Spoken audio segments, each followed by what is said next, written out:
Emergency medical dispatch, we're on our way. ETA, 10 minutes. When seconds count, clear communication and precise actions make all the difference. Here are the critical steps of activating air medical support and ensuring a safe landing zone. Start by activating early. As soon as you determine air medical is needed, request transport right away. This gives flight and medical crews the preparation time they need. Remember, if the situation changes, you can always cancel. When contacting the Air Medical Communication Center, provide these details: patient age and weight, a brief description of the injury or illness, intended destination if available, and any landing zone information you have, like GPS coordinates or landmarks. Selecting an LZ commander is crucial. This person manages the landing zone, ensuring it's safe and ready for the air medical team. The LZ commander should be clearly identified for easy recognition. This helps streamline communication with the flight crew. They ensure the area is flat, clear, and properly marked. They also communicate directly with the inbound flight crew, providing updates on conditions. Predetermined LZs are often known to responders and flight teams, but the LZ commander must still assess them for safety. Whenever possible, use a predetermined LZ, but remember, it must still be evaluated by first responders on the scene. For daytime, a minimum of 100 by 100 feet is required. The landing spot itself should be at least 15 by 15 feet, flat and free of debris. Fields, parks, ball fields, and parking lots can serve as potential LZs. Just be cautious of loose dirt that could cause brownout conditions. In winter, compact snow is preferable. Always scan for overhead hazards like wires, drones, goalposts, antenna, or tall trees that may be difficult to see from the air. And be aware of other aircraft traffic, especially in incidents with more than one air responder, and determine if more than one LZ is necessary. If for any reason the air medical team chooses a different LZ, the LZ ground team should be prepared to relocate. Airlift, this is LZ Command. LZ will be a baseball field, half-mile south of Route 401. High school is north of the field. LZ markings and setup. To mark the LZ, leave emergency vehicle lights on. Use cones, lights, or strobes to establish a clear perimeter, but avoid using road flares. Park vehicles under hard-to-see overhead obstacles like power lines to make them more visible to the flight crew. The crew may ask that lights be turned off during approach. Ambulances need to be parked upwind from the aircraft. Clear debris. Brush should be no more than knee-high. Block traffic access to the LZ. Before the aircraft arrives, perform a final walkthrough. Clear any debris, secure loose items, and if time allows, hose down dirt to minimize dust. Eye and hearing protection is essential. Be aware of any drone operations near the LZ, as they can pose a significant hazard to the aircraft. If the LZ becomes unsuitable at any point, notify the comm center immediately. It's never too late to change or call off for safety. The LZ commander's brief to the inbound flight crew is crucial for a safe landing.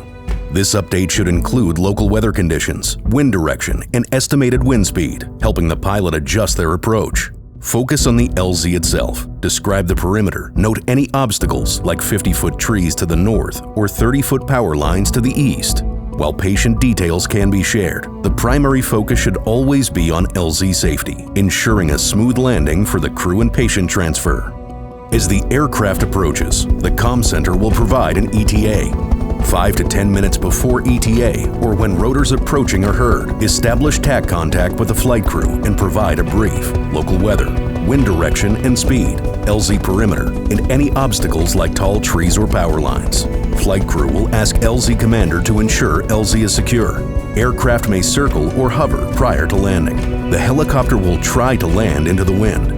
If a new hazard is identified, alert the crew immediately by radio using the commands abort, abort, abort, or stop, stop, stop while signaling with your hands.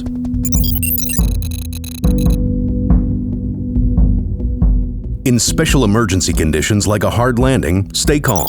Do not approach the aircraft while rotors are spinning. Notify the comm center with the exact location and whether more resources are needed. Be aware of potential dangers like compressed oxygen tanks and fuel on board. Aircraft is fueled by Jet A with up to 250 gallons of fuel in tanks in the belly of the aircraft.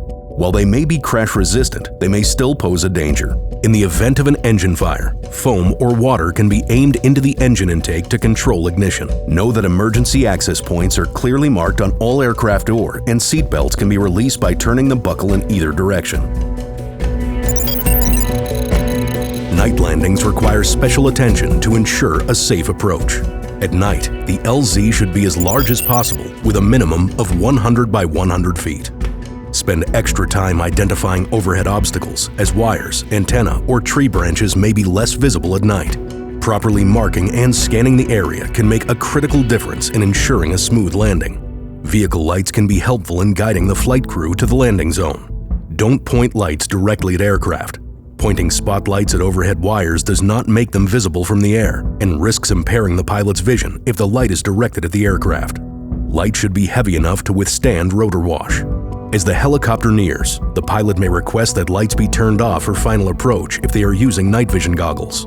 Always follow the pilot's instructions for a safe landing. Do not approach the aircraft or enter the LZ unless and until directed by a flight crew member. Once the helicopter lands, wait for the crew's signal before approaching. Keep all loose items away from the aircraft, such as blankets, papers, hats, etc. A rotor guard should be assigned. Ground crews must be attentive to the rotors, and extra diligence must be taken to never approach the rotor, especially with helicopters where patients are loaded through the back door. Remember, never lift anything above your head near the aircraft and avoid hanging equipment on it. Ground crew safety is paramount, especially when the helicopter remains hot, with rotors turning during patient transfer.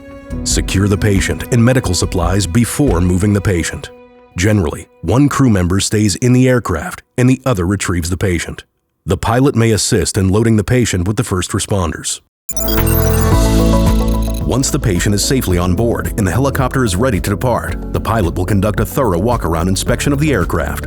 This ensures everything is in order before takeoff. Ensure that all first responder personnel are clear of the LZ before the aircraft powers up. Safety is the top priority, and everyone should maintain a safe distance until the helicopter is fully airborne. Communication with the pilot now switches back to radio. Verify that the LZ is secure and confirm that the area is clear for takeoff. Once the aircraft has departed, keep the LZ ready in case it is required to return. Maintaining readiness for a short period ensures you can accommodate an unexpected return or assist with any further needs. Being prepared for any scenario, even after departure, is part of what makes a well-coordinated team. LZ, we're headed to St. Michael's Hospital, ETA 15. Good job. Airlift 76, thanks. We'll leave the LZ open for now. Your preparedness and attention to detail can make all the difference in a successful air medical transport. Thank you for your dedication to safety and for ensuring that every patient gets the care they need when they need it most. Stay safe, stay focused, and remember, no step is too small when it comes to saving lives.